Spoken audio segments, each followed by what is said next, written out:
Hey guys, welcome to another edition of Your Beautiful Day, the Gratitude Radio Network. I'm Jen Hall, Mother of Gratitude.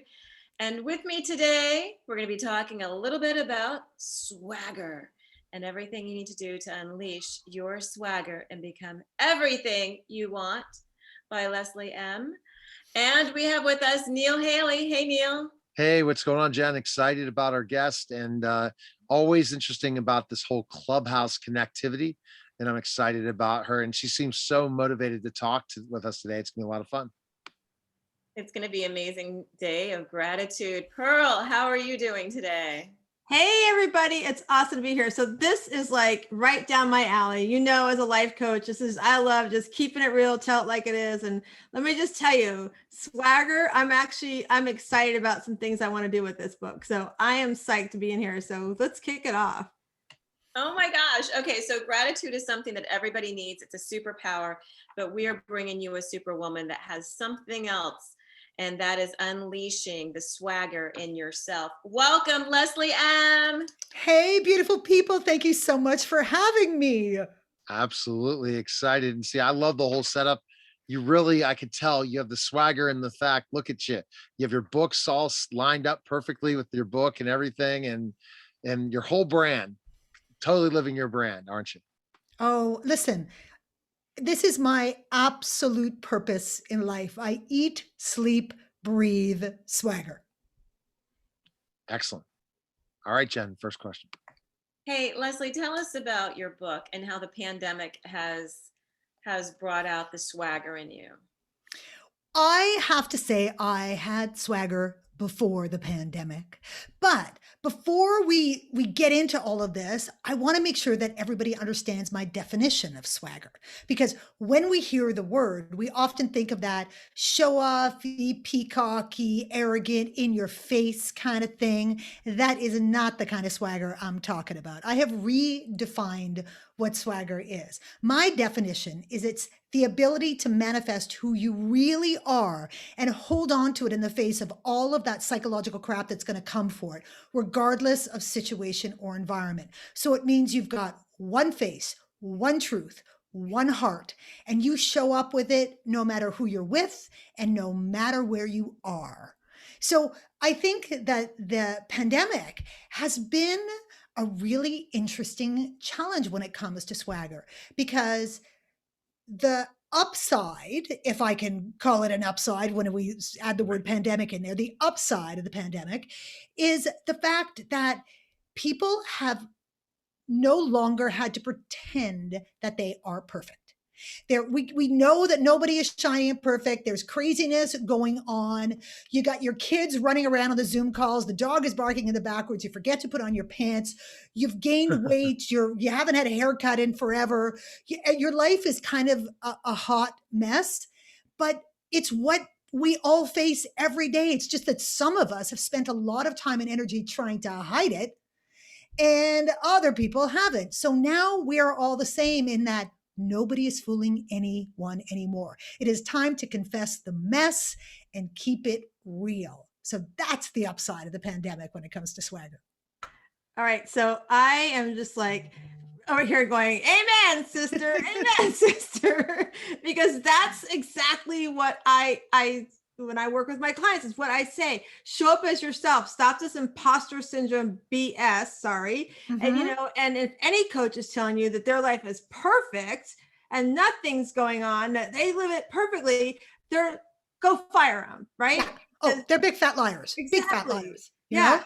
So for what I want to know is what happened in your life that said, this has got to get out to this world. Like what was that pivotal moment that said, listen, we need to get this out because people need to start waking up to who they really are. And I love that you give them their hero name. I think it's so cool. Well, I have a training company called Combustion, and I've been traveling around the world training, top, Fortune 100 companies in all kinds of countries. I've worked in all kinds of cultures with levels of people from CEOs down to new entrants, and focused on skills training, storytelling, presentation skills, leadership, and so on.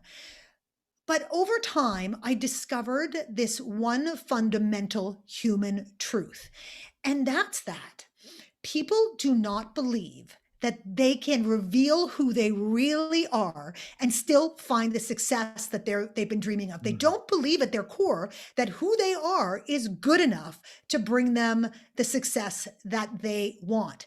And until you deal with that, no skills training in the world is going to transform your life. And Yeah.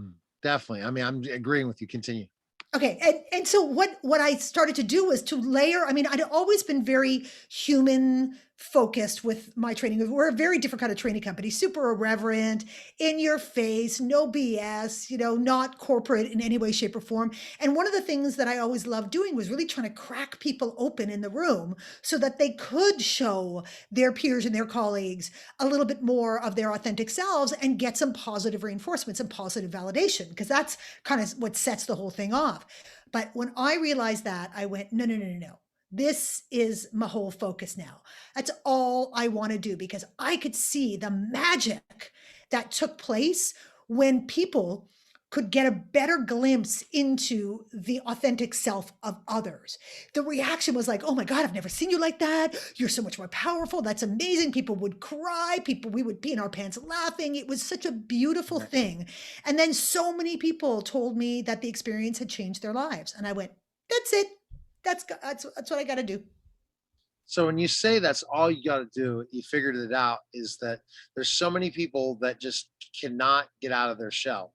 They cannot find that why. And then when they find the why, they just don't believe they can do it.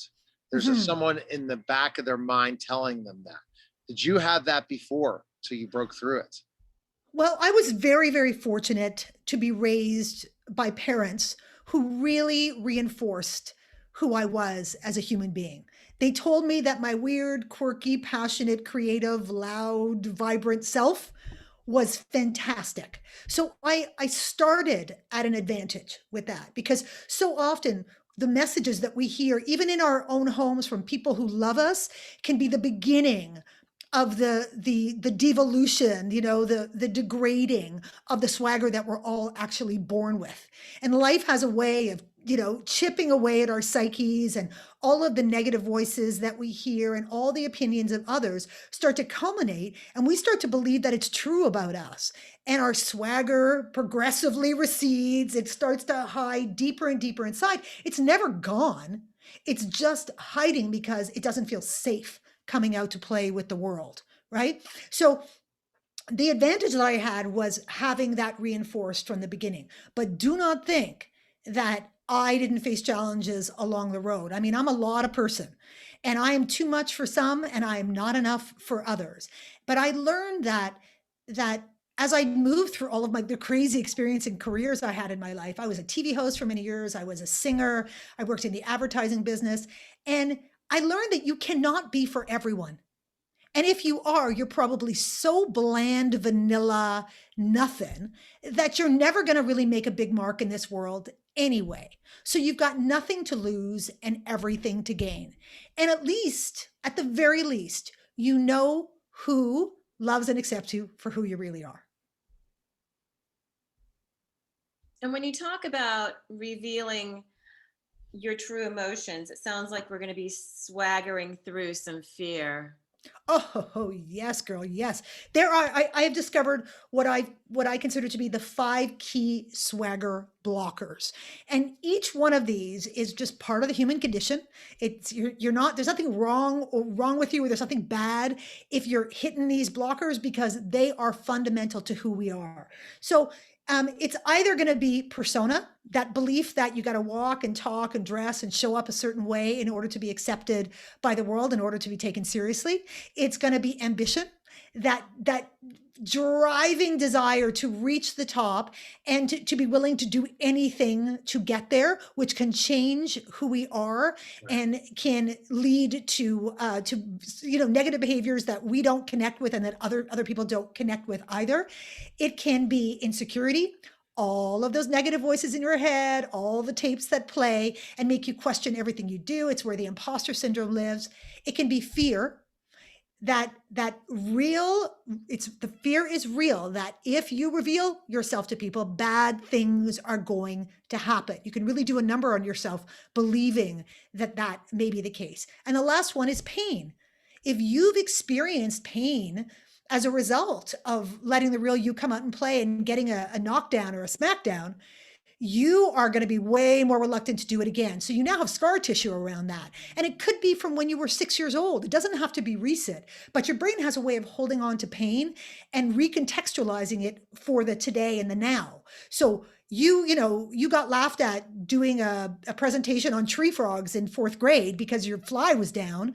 Now, every time you get up in front of people in a business setting, you want to fall apart because that pain is still there with you. So those are the basic swagger blockers that will get in the way.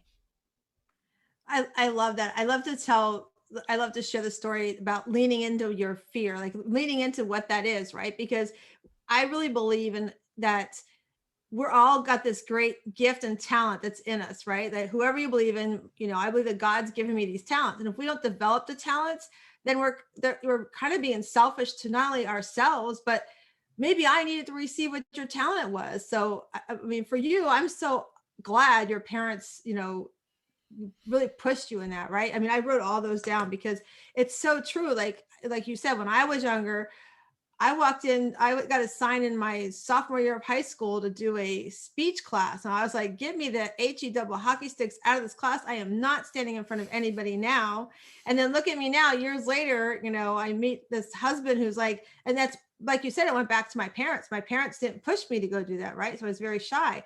Then I meet a husband who says, if we're going to argue, you have to be part of this argument because I can't figure you out, right? And so now he'll tell you, I don't shut up, right? But now I go and I speak and I'm on stages and stuff, right? Like Jen's heard me speak, and I would have never thought I would do that, but that's because I finally leaned into the fear of, like pushing past it. And I think that's just so powerful what you said about, fear is real. And it can also be a liar to us because it's, if we don't push through it, it's going to keep us back. Well, my mom used to always say to us, whenever we expressed a dream, something we wanted, all those lofty aspirations that you have when you're a kid. I want to be an astronaut. I want to be a famous singer. I want to be on TV. And she would say to us, why not you? And she would wait for an answer. My mother didn't play. She'd be like, and why not you?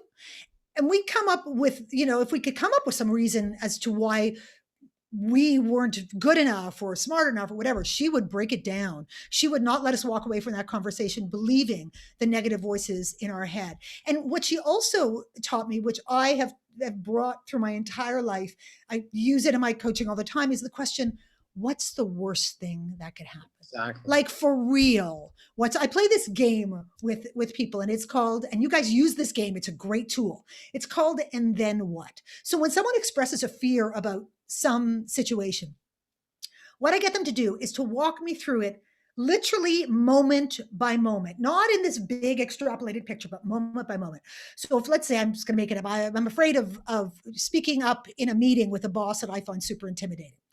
And so I say, okay, so let's walk through it. So we get into the meeting, and okay, and then what? And then my boss starts talking, and then what? And then I disagree with something that he or she said, and then what? And then I say, I don't necessarily agree with that, and then what? And then my boss gives me the kind of side eye, and the story continues and continues. Inevitably, that story will end up with them saying, and then I end up homeless on the street. Like inevitably. And I go, okay, good. You've gotten it out of your system. Great. Now, at what point did that story cease to be realistic? Let's just track back to the moment where you know that it ceased to be realistic, where your fear took over. And it's usually with, and then my boss gave me the side eye. Right? So you pull it back to the place where you go. So what you're saying is, realistically, the worst thing that could happen is you could get the side eye from your boss. How are you feeling now? They're like, well, it's not so bad. No, it's not. And even if we went 3 steps beyond that, the worst thing that would happen is only 3 steps beyond that, but it is not homeless on the street. That is not what's going to happen to you. So contextualizing fear is super important. Why do we all end up on the street? I mean, that's my thing. I love what you said.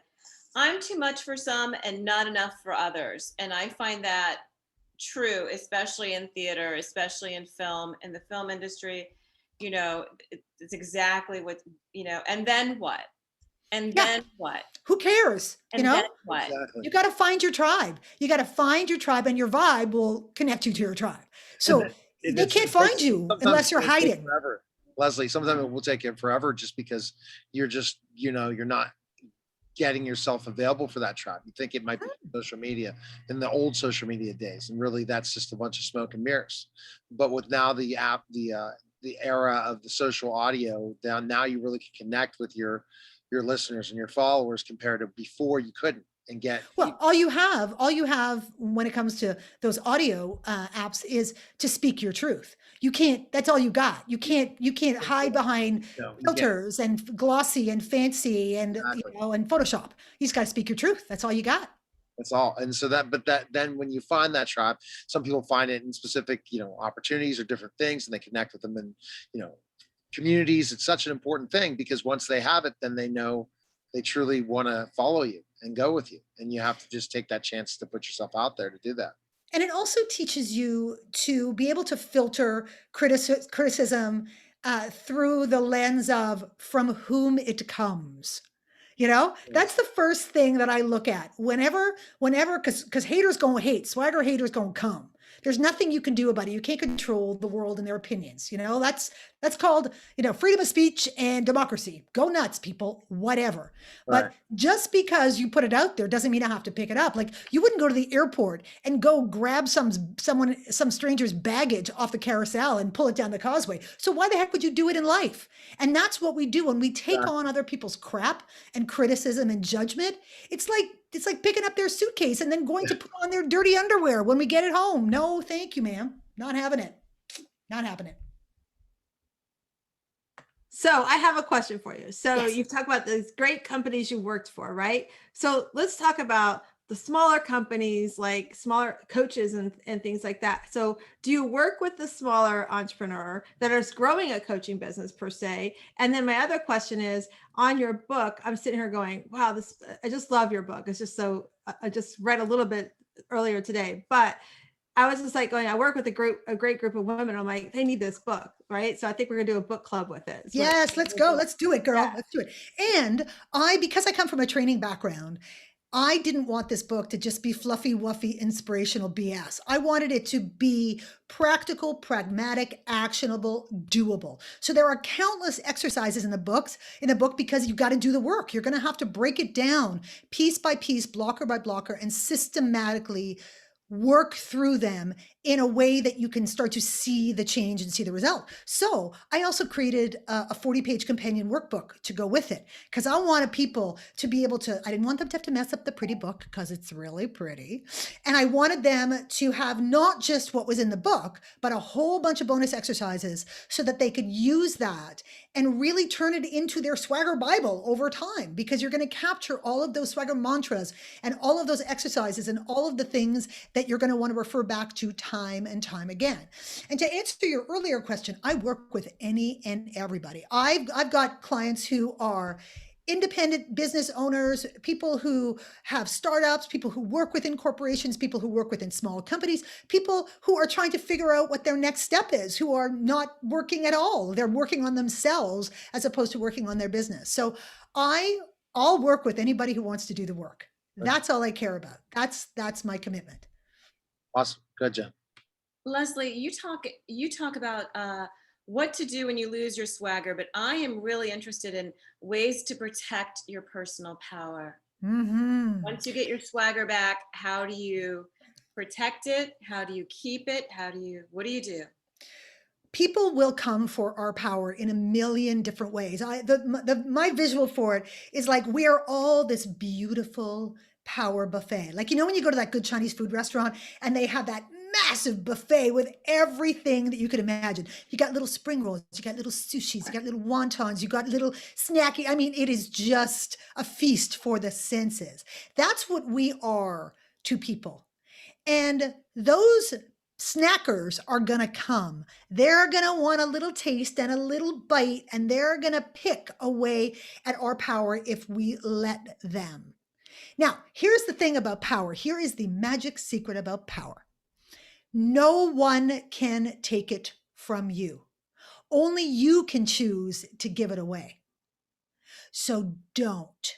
I want you to imagine those metal gates, you know, that come down when the buffet is closed, and people can smell it and people can see it, but they cannot reach their stinky little fingers in there to get a bite of your good stuff. People will try and take your power in so many ways and for so many reasons. True. They'll do it to make themselves bigger. They have to make you smaller. And the more power you have, the more they're likely gonna have to try and take some of yours in order to bring you down. Sometimes people come for your power because they don't have any of their own, and they're trying to, you know, literally get a piece of you. People will do it in passive aggressive ways, like trying to get you to apologize for something that you should not have to apologize for because you didn't do anything wrong. They just didn't like it. Well, sorry, that's on you. You know, as long as your intention is clear in this life, you should have to apologize for very little. So true. You know? All right. So Pearl, finish up with a question and then we'll go with the gratitude question. So you talk about your superpower. So I want to know what is your superpower name? Well, I am the dynamite unleasher, because that's what I do. I like to blow people open and pull out all of their good stuff. That's my superpower, really, is to be able to crack people open and pull all the stuff out of them and hold it up to the light for them to see.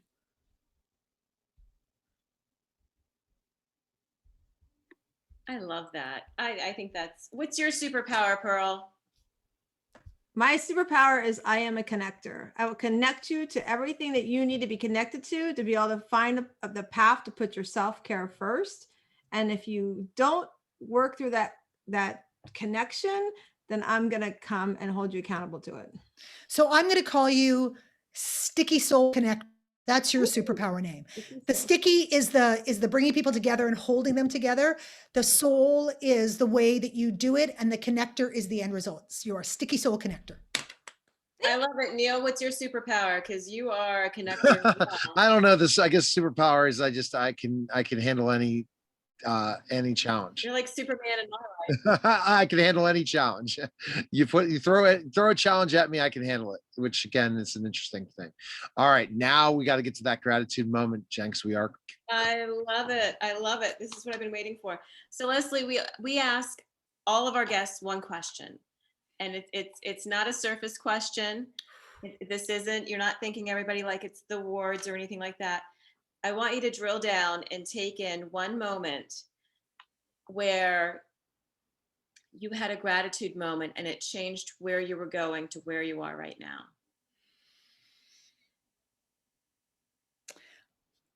I am someone who has a hard time asking for help. I like to give help. I'm not so comfortable asking for help. But when I was going through this whole book launch thing, I realized that at some point I was going to have to reach out and ask for help, because you can't do it alone. And you really need to reach out to your whole community and say, hi, can you support me in this? And hi, can you do things for this? And, you know, and I was dreading it and I was agonizing. And I said to my friend, Jeffrey Shaw, who's also an author, who had a book coming out at the same time as me. And I was like in tears, and I was saying, I don't know what to do. I'm so uncomfortable about this. I don't, whatever. And he said, you know, Leslie, you have been paying into the bank of goodwill for such a long time, and everybody knows it. And it is time for you to make a withdrawal, and nobody is going to say no. And I was like, do you think? He said, I know this. Absolutely. And I took a step back and went, well, that's kind of true. So I guess I'm going to have to make that leap. So I was so grateful for him for reframing that, because otherwise I would have been holding on to a lot of my own fear while I was going into this and feeling kind of apologetic by asking people to help me. But really I was giving them a gift, because they got an opportunity to give back to me, which they all told me made them happy. So I was like, oh, that was a big learning moment for me. And I've been so grateful for all the support. I'm telling you, it's been like, been my book mitzvah. And I feel like I've been hit by a Mack truck full of love. That's what the last little while has been for me. All right, Jen, close out Leslie. It was such a great guest. Oh my gosh, we are so blessed because former TV host and advertising creative director turned training guru, Leslie M., has spent her afternoon with us. And we have to thank you, Leslie. And we are so excited about the way that you're going to be transforming people's lives, putting more swagger into the world and helping us get through our fear so that we can swagger through our own life. And that is a huge gratitude moment. Thank you, Pearl Chiarenza from Successful Women's Living, Neil Haley from The Neil Haley Show and the PR department of Gratitude Radio Network, and your beautiful day. Leslie, thank you, thank you, thank you. Where can people find you? You can find me at lesliem.com. That's LESLIEEHM.com. You can check out the book at swaggerthebook.com. And you can buy the book at all good booksellers, from the Amazons to the Barnes & Nobles to the Books A Million. It's everywhere. Yay! It's a huge gratitude moment. So everyone, wherever you are, bring gratitude with you. Download it from heaven, send it out. And remember, you're blessed, you're loved, and you're sacred. Mwah. We love you. Have a beautiful day. Thank you. Thank you.